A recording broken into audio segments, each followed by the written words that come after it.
Hi అండి. Welcome to my channel. ఈరోజైతే పిల్లల స్నాక్స్ ఐటెంలో ఒకటి చూడండి, తెలంగాణ స్టైలు సర్వపిండి ప్రిపరేషన్ చూపిస్తున్నాను. చాలా బాగుంటుంది. ఇది వరిపిండితో చేసింది కావున ఏ ప్రాబ్లం కూడా ఉండదు. ఎక్కువ ఆయిల్ కూడా అవసరం లేదు. మీకు ముందుగా ఏవే కావాలో ఐటెం చూపిస్తున్నాను చూడండి. 1 కప్పు వరకు నేను వరిపిండి, నెక్స్ట్ సన్నగా కట్ చేసి పెట్టుకున్న ఆనియన్స్, కొంచెం వేయించిన పల్లీలు లేదా శనగపప్పు అయినా ఏదైనా తీసుకోవచ్చు. నెక్స్ట్ అందులోనే జీలకర్ర, ధనియాలు, చిన్నెల్లుల్లి ఉంటాయి కదా, అవి కూడా దంచి కచ్చబచ్చిగా దంచుకొని తీసుకోండి. నెక్స్ట్ 1 స్పూన్స్ వరకు కారం, 1 స్పూన్స్ వరకు సాల్ట్, నెక్స్ట్ 1/2 స్పూన్స్ వరకు పసుపు, నెక్స్ట్ అందులోనే కొత్తిమీర, నెక్స్ట్ కరివేపాకు చిన్న చిన్న పీసెస్లా కట్ చేసుకుని, ఇవన్నీ మనకు కావాల్సిన ఇంగ్రీడియంట్స్. నెక్స్ట్ కలిపే ప్రాసెస్ చూపిస్తున్నాను. ఒక బౌల్లో మనం ముందుగా తీసుకున్న వరిపిండి, నెక్స్ట్ అందులోనే సన్నగా కట్ చేసుకున్న ఆనియన్స్ కూడా వేసేసుకుందాం. నెక్స్ట్ అందులోనే మనం వేయించి పెట్టుకున్న పల్లీలు ఉంటాయి కదా, అవి కూడా వేసేసుకుందాం. నెక్స్ట్ అందులోనే కరివేపాకు, అదే కరివేపాకును, నెక్స్ట్ కొత్తిమీర, నెక్స్ట్ అందులోనే ముందుగా దంచి పెట్టుకున్న జీలకర్ర, ధనియాలు, వెల్లుల్లి పేస్టు, నెక్స్ట్ అందులోనే పసుపు, కారం, సాల్ట్ అన్నీ చూపించాను కదా, అవన్నీ కలిపి మొత్తం ఆ పిండి కలిసే విధంగా కొంచెం ఒకసారి కలుపుకోండి. చూడండి, అలా కలుపుకున్న తర్వాత ఆ వాటర్ యాడ్ చేద్దాం. మనం ముందు అవన్నీ వేసాం కదా, పిండికి మొత్తం కలిసే విధంగా కలుపుకోండి. చూడండి, కొంచెం కొంచెం వాటర్ యాడ్ చేసుకుంటూ ముద్దలా కలుపుకోండి. ఒకేసారి వాటర్ వేయొద్దు, పలుసుగా అయిపోద్ది. చూడండి, కొంచెం కొంచెం వాటర్ వేసుకుంటూ అలా కలుపుకుంటే ముద్దలా ఫామ్ అయిపోద్ది. కొన్ని చపాతీ పిండిలాగే కలుపుకోవాలి, మరీ మెత్తగా కలుపుకోకూడదు. చూడండి, అలా కలుపుకుంటూ ఉంటే మొత్తం మనం వేసే ఆనియన్స్ అన్నీ కూడా అన్నిటికీ పడతాయి.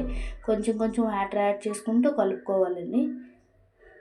చూడండి, అలా కొంచెం వేసి వాటర్ యాడ్ చేసుకుంటూ కలుపుకుంటే ముద్దలా ఫామ్ అయిపోద్ది. చూడండి, ఓకే, ఆ కన్సిస్టెంట్లో ఉంటే సరిపోద్ది.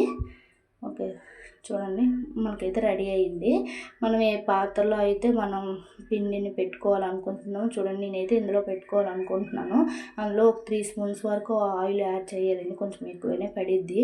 చూడండి, మొత్తం దానికంతా స్ప్రెడ్ అయ్యే విధంగా కొంచెం చూడండి అలా స్ప్రెడ్ చేసుకోవాలి మొత్తం ఆయిల్ అంతా. ఓకే, అయిన తర్వాత అందులోనే ఒక చిన్న ముద్ద అంతా తీసుకొని మొత్తం ఈవెన్గా స్ప్రెడ్ అయ్యే విధంగా కొంచెం పలుచగానే చేసుకోండి, బాగా ఫ్రై అవుతుంది. చూడండి, అలా ఒత్తుకుంటూ ఉంటే సరిపోయిద్ది. నేను వీడియోలో చూపించే విధంగా చాలా టేస్ట్గా ఉంటుంది.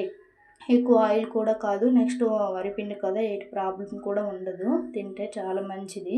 తెలంగాణ ఎక్కువ ఇది బాగా ఫేమస్ కదా, మనం కూడా చేసుకుందాం. చూడండి, అలాగే ఈవెన్గా మొత్తం అంతా అట్టులాగా చేసే విధంగా చేసుకోండి, సరిపోయి. చూడండి, నేను చేసుకునే విధంగా అలా పాముకుంటుంటే మొత్తం స్ప్రెడ్ అయిపోద్ది. స్లోగా ఒత్తుకోవాలి. ఒత్తుకున్న తర్వాత మనం చిన్న చిన్న హోల్స్ పెడదాం, బాగా ఫ్రై అవుతుంది. అది ఈవెన్గా మనకి ఎంత పాత్ర ఉంటుందో అంత ఎత్తుకోండి. నాకు చిన్నది కావున చిన్నగా అవుతుంది. చూడండి, చిన్న చిన్న హోల్స్ పెట్టుకుంటే బాగా ఈవెన్గా లోపల వరకు ఫ్రై అవుతుంది. అలాగే చిన్న చిన్న హోల్స్ పెట్టుకోండి, చాలా నీట్గా ఫ్రై అవుతుంది. ఓకే, ఆ హోల్స్లోకి ఒక్కొక్క డ్రాప్స్ ఆయిల్ వేసుకుందాం. కొంచెమే పడింది, ఎక్కువేం పడవలేదు ఆయిల్. ఓకే, అది ఒక మూత పెట్టుకుని స్టవ్ మీద పెట్టేసుకుందాం. చూడండి, గ్యాస్ మీడియం ఫ్లేమ్లో పెట్టుకుంటూ మనం పెట్టేదని అలా మీడియం ఫ్లేమ్లో పెడుతూ ఒక 10 మినిట్స్, కరెక్ట్ 10 మినిట్స్ అయితే అవుద్ది. చూడండి, 10 మినిట్స్ మూత పెట్టుకుందాం. మూత పెట్టుకుని ఒక 10 మినిట్స్ వరకు వెయిట్ చేస్తే బాగా ఫ్రై అయిపోద్ది. చూడండి, ఒక 10 మినిట్స్ తర్వాత నేను ఓపెన్ చేసి చూపిస్తున్నాను. చూడండి, అలా ఫ్రై అవుతుంది. చాలా టేస్ట్గా ఉంటుందండి, పకోడీలాగా ఉండిద్ది. జస్ట్ ఇలా అంటే మొత్తం అంతా పైకి వచ్చేస్తుంది. ఒకసారి టర్న్ చేసుకుందాం. కింద కూడా లైట్ ఫ్రై అయితే సరిపోద్ది, ఏం ఫ్రై అవసరం లేదు.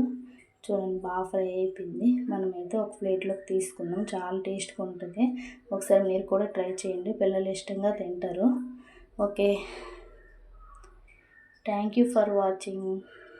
ప్లీజ్ మన వీడియోస్ ఫస్ట్ టైం చూస్తున్న వారు సబ్స్క్రైబ్ చేయండి, లైక్ చేయండి, షేర్ చేయండి. ఓకే.